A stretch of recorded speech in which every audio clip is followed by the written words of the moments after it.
اس حدیث پاک میں آتا ہے کہ میرے آقا نے صحابہ سے فرمایا کہ میں تم پر ڈرتا ہوں کہ آگے ایک وقت آئے گا کہ اللہ تعالیٰ تم پر اپنے برکات السماوات والارض جو ہے وہ کھول دیں گے، یعنی دولت، مال، دنیا سب تم لوگوں کو مل جائے گی، اسی لیے مجھے خطرہ ہے۔ ایک روایت میں، ایک دوسری حدیث میں یہ الفاظ بھی ہیں کہ انی لا اخشى علیکم الفقر ولکن اخشى علیکم الدنیا، مجھے یہ خوف نہیں ہے کہ تم غربت میں ہلاک ہو جاؤ گے، مجھے ڈر یہ ہے کہ تم اتنی دولت ہو جائے گی کہ کہیں اس کے فتنے میں مبتلا نہ ہو جائے، کہ پہلی قومیں جو تھیں وہ بھی اسی فتنے میں مبتلا ہو کے ہلاک ہو گئیں۔ تو صحابہ نے پوچھا کہ حضور یہ زہرۃ الدنیا کیا ہے؟ انہوں نے فرمایا کہ زمین میں برکات پیدا ہو جائے گی۔ وقال قتادہ وَالسُّدَيْ زَهْرَةُ الدُّنْيَا الْحَيَاةُ الدُّنْيَا زِينَةُ الْحَيَاةِ الدُّنْيا، یعنی دنیا کی زندگانی کی زینت، آرام، دولت، پیسہ سب۔ وقال قتادہ لِنَفْتِنَهُمْ فِيهِ لِنَبْتَلِيَهُمْ، اللہ کبھی دولت دے کے آزماتے ہیں، کبھی لے کے آزماتے ہیں، کبھی امتحان ہوتا ہے فقر کا، غربت کا، کہ پریشانی ہے، غربت ہے، گھر میں کچھ نہیں ہے، بچے بھوکے ہیں، اور کبھی یہ ہوتا ہے کہ دولت اتنی ہو جاتی ہے کہ آدمی سب کچھ بھول جاتا ہے، خدا بھی بھول گیا، اللہ کا رسول بھی بھول گئے، دین بھی بھول گیا۔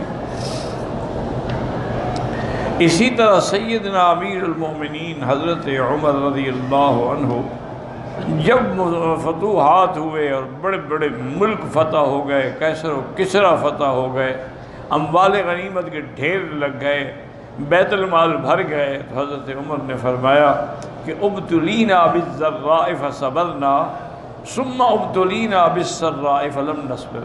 آپ نے فرمایا پہلے تو اللہ نے ابتداء اسلام میں ہمارا امتحان تھا غربت کا، فقر کا، اس میں تو ہم کامیاب ہو گئے، لیکن اب امتحان ہو گیا دنیا کی وسعت کا، اس میں کامیاب ہوتے ہوئے نظر نہیں آتا۔ اللہ نے حکم دیا کہ اپنے گھر والوں کو نماز کا پابند کرو، اور اس پہ تم جمے رہو، یہ نہیں کہ ایک دفعہ کہے کہ بس چھٹی ہو گئی، نہیں، ہمیشہ نگرانی کرو، ہر چیز کا خیال رکھو، خاص طور پہ اللہ کے فرائض جو ہیں، نماز جو ہے، حلال حرام جو ہے، پاکی پلیتی جو ہے، اس کا خاص خیال رکھیں۔ اس لیے اللہ نے حکم دیا یا ایھا الذین آمنوا قوا انفسکم واہلیکم نارا، اے ایمان والو اپنے آپ کو بھی، اپنے گھر والوں کو بھی جہنم کی آگ سے بچاؤ۔ کیا معنی کیسے بچاؤ؟ ان کو دین پہ قائم رکھو، دین کی تعلیم دو، فرائض کی پابندی کرائے۔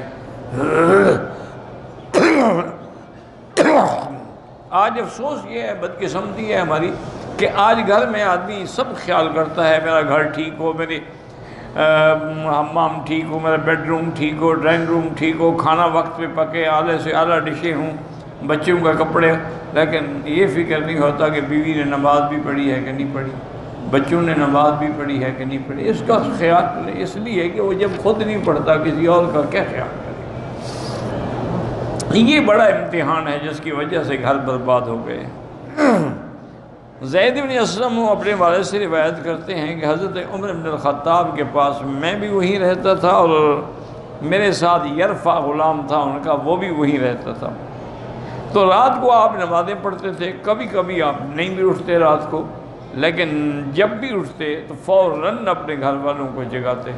تو اس لیے حضور نے فرمایا کہ سب سے اچھی بیوی وہ ہے کہ اگر خاوند نیند میں ہو تساہل کرے تو اس کو جگا کے نماز کے لیے تیار کرے، اور اچھا شوہر یہ ہے کہ اگر بیوی نیند میں ہو تو اس کو جگا کے نماز کے لیے تیار کرے۔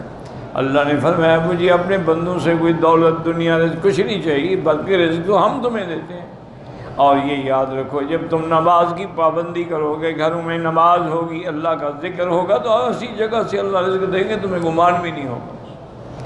اللہ نے فرمایا میں نے انس و جن کو اپنی عبادت کے لیے پیدا کیا ہے، رزق کے لیے نہیں۔ ان اللہ والرزاق ذو القوۃ المتین، اللہ کی ذات رزاق بھی ہے، قوت والے بھی ہیں۔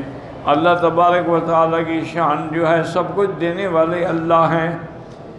لا نسألک رزقا نحن نرزقک، وقال لا نسألک لا نکلفک الطلب، معنی یہ ہے کہ ہم یہ نہیں کہتے کہ بس دنیا میں لگے رہو، دنیا کماؤ، نہیں، اللہ کو راضی کرو۔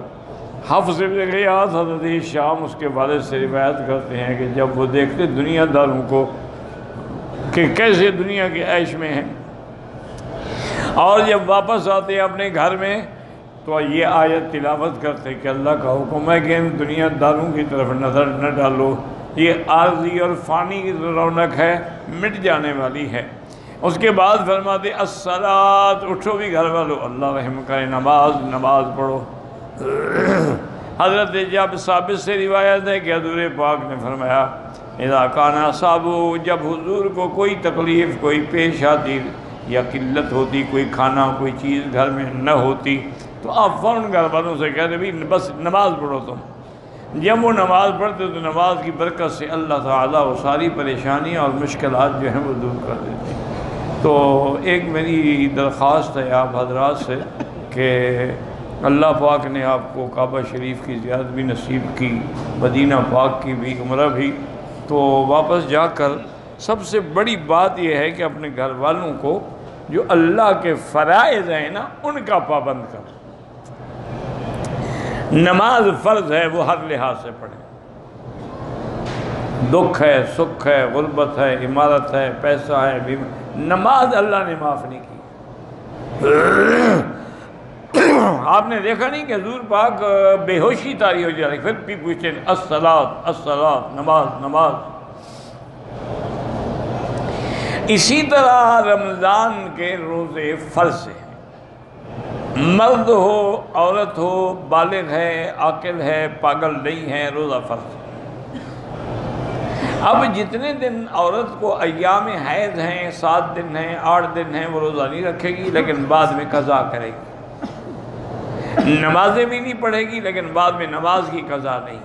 یہ اللہ کی عنایت ہے کہ بھئی اب اگر 8 دن حیض ہو تو اس کو تو پھر 40 نمازیں قضا کرنی پڑیں گی، وہ اللہ نے معاف کر دی۔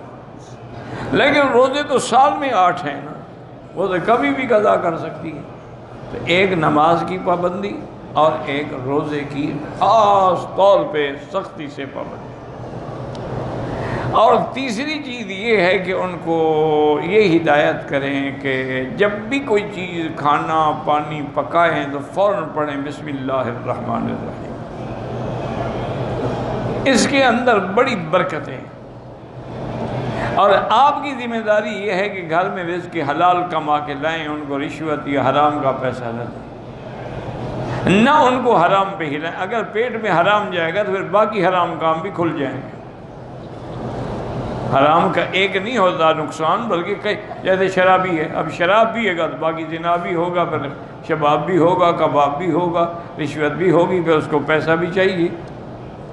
تو حرام سے اور حرام آتا ہے اور حلال سے حلال آتا ہے۔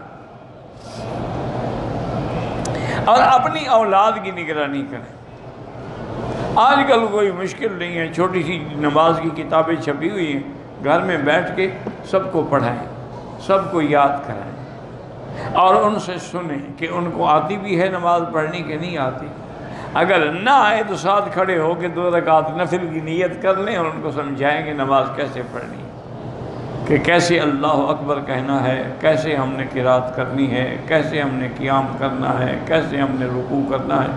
تو ان چیزوں کی اگر پابندی کریں تو انشاءاللہ ثم انشاءاللہ گھروں میں سکون بھی ہوگا، رحمت بھی ہوگی اور اللہ تعالیٰ کی طرف سے برکتیں بھی نازل ہوں گی۔ تو حضرت حسن بصری رحمۃ اللہ علیہ کبھی کسی غلام کو کوئی کام کہتے نا اور وہ نہ کرتا، نافرمانی کرتا، فرماتے اچھا آج مجھ سے کوئی گناہ ہو گیا ہے، غلام بھی نافرمان ہو گیا۔ اگر میں اللہ کا فرما بردار ہوتا تو جنگل کے جانور بھی میرے فرما بردار ہوتے، یہ انسان کیسے نافرمان ہو گیا؟